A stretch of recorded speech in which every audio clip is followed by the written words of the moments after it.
On the seventh day of the big trial, things in the courtroom were becoming very messy. Then, something surprising happened. Joe Rogan walked into the courtroom. No one expected him. He is a famous comedian, a media star, and the creator of the world's most popular podcast. He came by himself.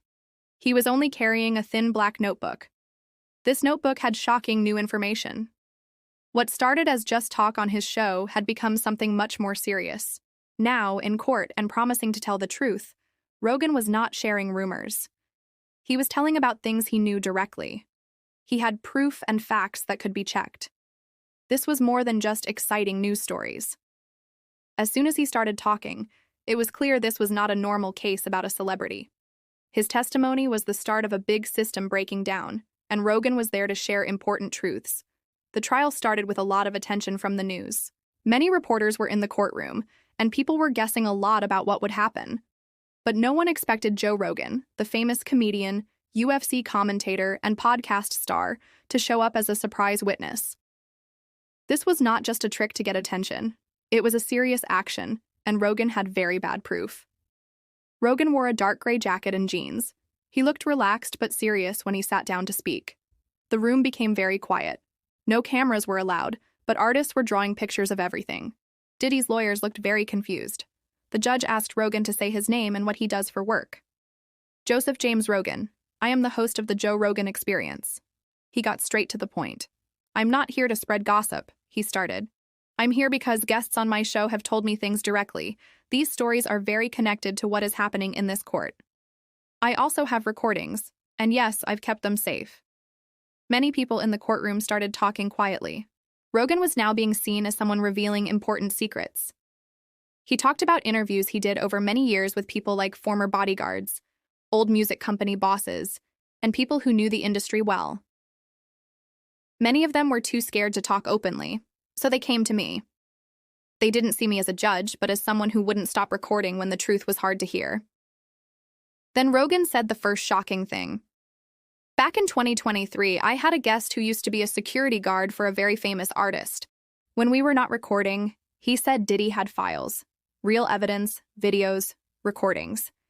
He said Diddy kept them on a private computer server in a strong, bunker-like room at his house in Miami.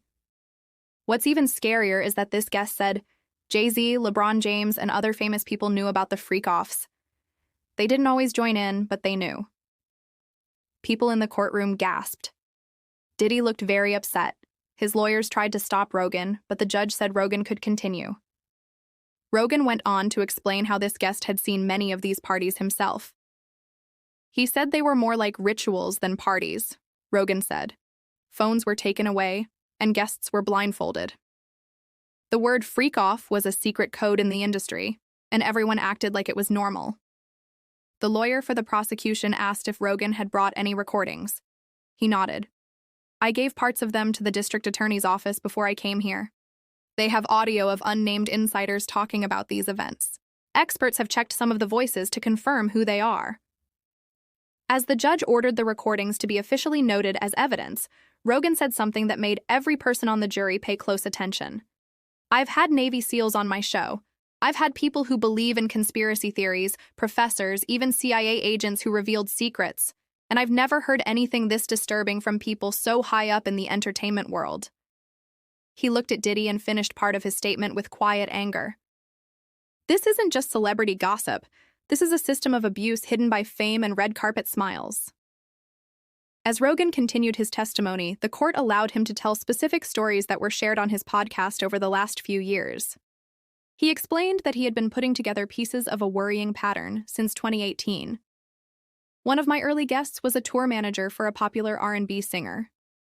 He came on the show to talk about the bad side of the music industry, drug use, paying for favors, and secret agreements, NDAs. But during a break, he told me something different. He said, Diddy's parties weren't just wild, they were dangerous. Rogan stressed that many of these talks were never included in the final show. People were scared. One guest asked me to change his voice, use a fake name, and even record his part in a cabin far away. He then mentioned a producer who was invited to an event Diddy hosted in 2015. He told me what he saw there left him very shaken. Cameras hidden in smoke detectors, people secretly putting things into drinks, and very famous celebrities acting like they didn't see anything. Joe read from notes he took during that off-air interview.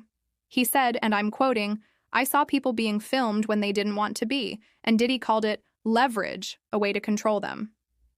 The judge asked if these claims were proven. Rogan explained, "Many were personal stories, but too many of them matched up to be ignored. These weren't just rumors. These were detailed stories, with times, places, and many people describing the same kinds of actions." He explained how he kept a private collection of these stories that weren't aired, protected by legal agreements he made with lawyers. "I didn't want to be sued and lose everything, but I also didn't want this information to be hidden." Then he talked about the lawsuits from unnamed women, Jane Doe lawsuits. "I started to see connections when names and actions in those lawsuits matched what my guests had been quietly telling me for years." At one point, he revealed that a well-known music video director came to him in 2022, crying. He told me he had footage, unreleased, not edited, of one of Diddy's parties. He said he was too scared to make it public, but he had been blackmailed into filming these events for over 10 years. Joe finished by saying, "This isn't a place for opinions anymore. This is a time for facing the truth. I'm here because the people who trusted me with their truths deserve to be heard, even if they are too scared to show their faces." Joe Rogan took a deep breath before talking about the moment that made news all over the world. Elon Musk's surprising comments on his podcast about Jennifer Lopez and Diddy. "It was casual at first," Joe said. "We were talking about how Hollywood celebrities can be hypocrites, how some speak out about politics, but stay completely silent when it involves people they actually know." Elon brought up Jennifer Lopez. The courtroom listened closely. "He said she dated Diddy, went to his parties, and knew what he was like. Why hasn't she ever warned anyone?" Rogan paused. "That video clip went viral. It got millions of views. But what surprised me was how quickly people defended J-Lo, instead of asking what she might be hiding." He reminded the court about a nightclub shooting in 1999 that led to the rapper Shine going to prison. "Jennifer was in the car when Diddy supposedly threw a gun out the window. She said Diddy didn't do it. He was let go. Shine went to prison. And Jennifer, she continued to date Diddy for 2 more years." Joe let the jury think about that before continuing. "What does it tell you when someone leaves a shooting, helps protect the man who was arrested, and stays with him while someone else takes the blame?" He then added a chilling sentence. "What happens if you are only perfect for the devil?" Rogan pointed out that while many celebrities posted about Diddy's charity work, none spoke up when the lawsuits started coming in. Where was J-Lo when the freak-off tapes were mentioned? Where was she when Shine finally told the truth about 1999? He ended with a strong statement. "I'm not saying she did anything illegal. I'm saying that being silent when you see abuse is like being involved. And too many people around Diddy have become experts at disappearing when the cameras are on them." Joe Rogan leaned forward as he went back to a story that had worried him for months. It was about what one of his off-air guests called the bunker. "A former bodyguard who worked at Diddy's Miami house came on my show in 2022. Rogan started. "We didn't air that part of the interview. He got scared. But what he told me when we weren't recording stayed with me." According to Rogan, the bodyguard described a reinforced basement room, like a vault, hidden under the house. It could only be opened by a fingerprint or eye scan. Inside it, the witness claimed, were many encrypted hard drives. He called it the black box. He said it was Diddy's insurance policy. Rogan explained footage of freak-off parties, material for blackmail, contracts, hidden camera videos, and not just of random people, but of celebrities, company bosses, and politicians. The courtroom gasped. Diddy's lawyers looked very uncomfortable. One jury member reached for their water glass with a shaking hand. "The man told me he once walked in when they were backing up data. There were many computer servers not connected to the internet. He didn't get very far. A man with a gun told him to leave the room immediately." "That's Diddy's church," the guard said. Joe paused. That phrase stayed with me. Diddy's church. Because whatever was in that room, it was very important to someone. Important because it gave them power over others. The judge allowed the prosecution to add Rogan's sworn statement containing this story as evidence. The judge said that even though the vault's existence wasn't proven by others yet, The fact that multiple podcast guests supported the story made it relevant to show a pattern of behavior. Rogan explained that 2 other guests, both stylists who had worked with bad boy artists, separately described a downstairs room where security cameras were pointed inward. One even said she was asked to sign a secrecy agreement, NDA, in that same room after she noticed what looked like a hidden peephole in a mirror. "That's what's chilling," Rogan said. "People describe these places, these rituals, in the exact same way, years apart, from different backgrounds." Then he revealed something the courtroom hadn't heard before. 3 months ago, a whistleblower contacted my team without giving their name. They claimed to work for a data recovery company in Miami. They said they were hired to get encrypted video from a damaged server. They claimed that some of it showed guests at Diddy's events in embarrassing situations. I didn't air it, but I saved it. Because if this trial leads to the government seizing property, the government might already have that hard drive. He ended this part by looking directly at Diddy and saying, "If you're innocent, let them search the basement, open the vault, show what's in the black box." By this time, the feeling in the courtroom had changed. Joe Rogan wasn't just a celebrity witness. He was like an informant, talking about a pattern of manipulation, fear, and silence. "I want to talk about patterns," he said, looking through a thick set of handwritten notes. "Because this isn't just about parties. It's about control, fear, image, and silence." Rogan listed past guests who hinted at secrets but never fully shared them. One was a hairstylist who worked with very famous people. She came on the show to talk about fashion, but when we weren't recording, she told me she left the industry because of what Diddy made her see. She said one night at a party in the Hamptons, she saw someone being filmed in a private room through a 2-way mirror. Then he changed the subject. I asked her who else was there that night. She hesitated, and then she said a name. Jay-Z. Gasps were heard. Rogan clarified. She didn't say Jay-Z did anything wrong, but she said he was there many times. She described him walking through those parties like a ghost, seeing things but not being noticed. He never spoke, never stayed long, but he was there. The idea was not that Jay-Z committed a crime, but that he saw things and said nothing. I've had ex-security guards, dancers, personal assistants, producers all mention the same thing. Jay-Z and Diddy were like 2 sides of the same coin. One was loud and chaotic, the other was controlled, quiet, and careful, but the scenes were always the same. Rogan said he once asked an industry insider why nobody spoke out about the behavior. He laughed, Joe said. He told me, "You don't bring down Puff, Diddy, without also hurting Hov, Jay-Z." The prosecution focused on that line.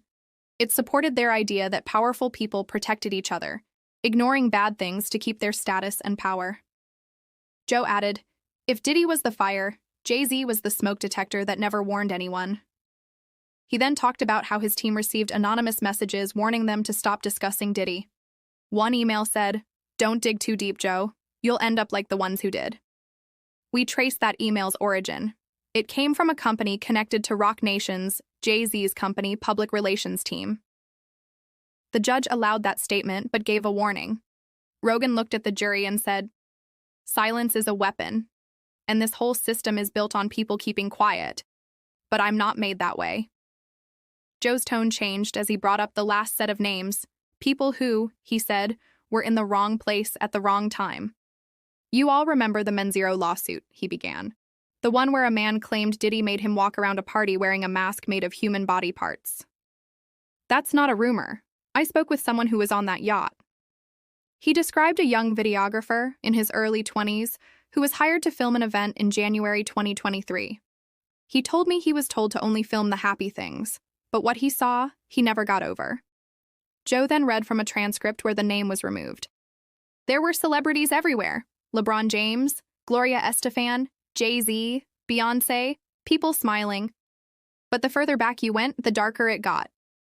There were rooms with red lights, people tied up, and a man in a mask being led around like a pet. The courtroom was completely silent. Joe added that the man claimed he had to give his memory cards to Diddy's team at the end of the night. He said Diddy's team gave him $5,000 and took the footage. They told him he would get a final edited version later. He never heard from them again. What made this testimony so powerful was how it directly linked to a real legal complaint. Rogan connected the pieces.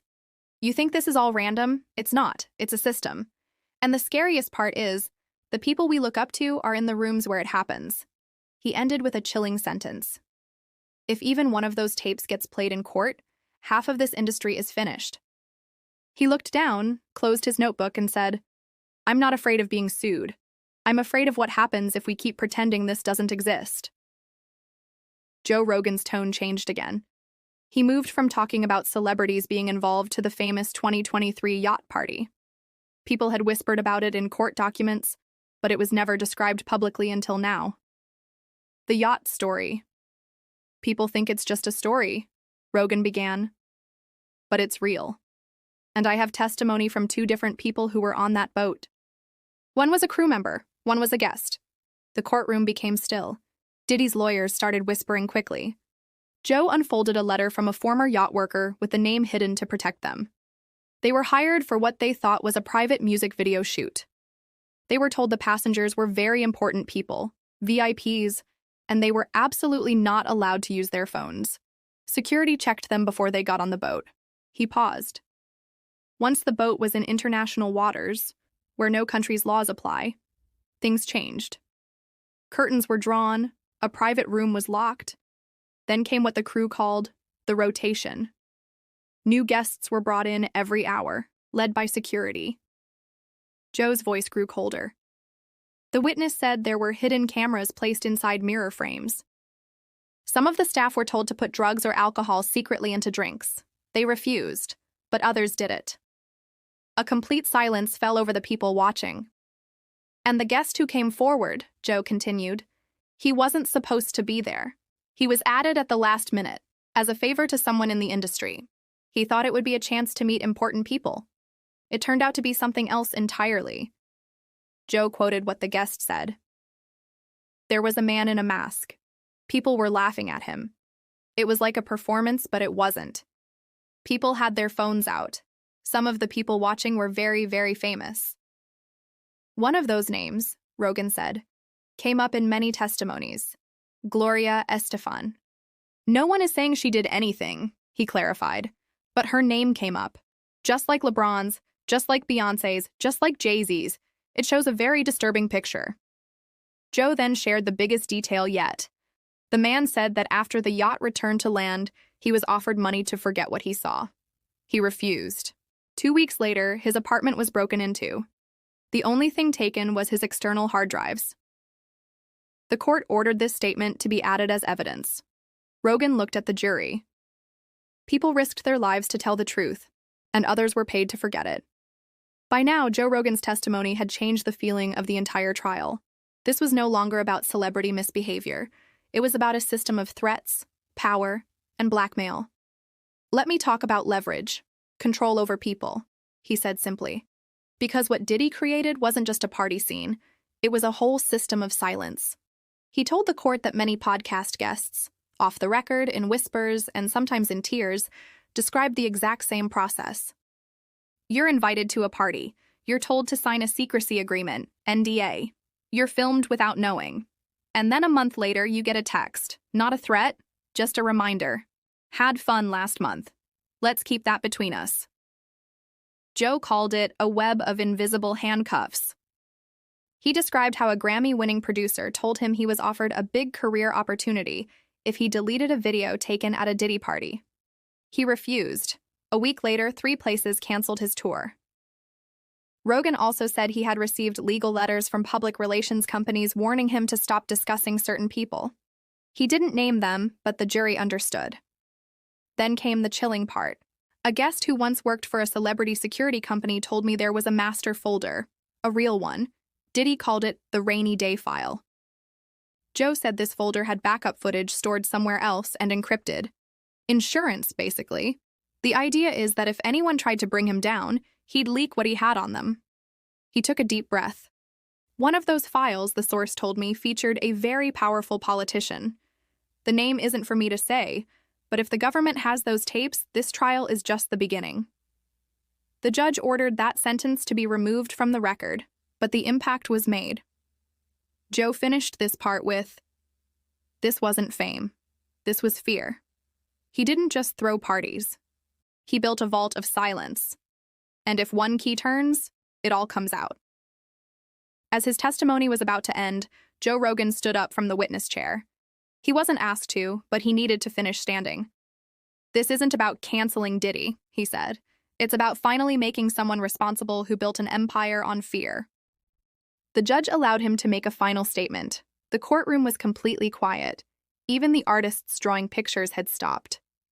Rogan continued, "Over the years, I've interviewed astronauts, scientists, philosophers, comedians, and ex-spies. You learn to tell when someone's lying. You also learn when someone is holding back because they're scared. And I'm telling you, what I've heard about Diddy didn't come from internet trolls.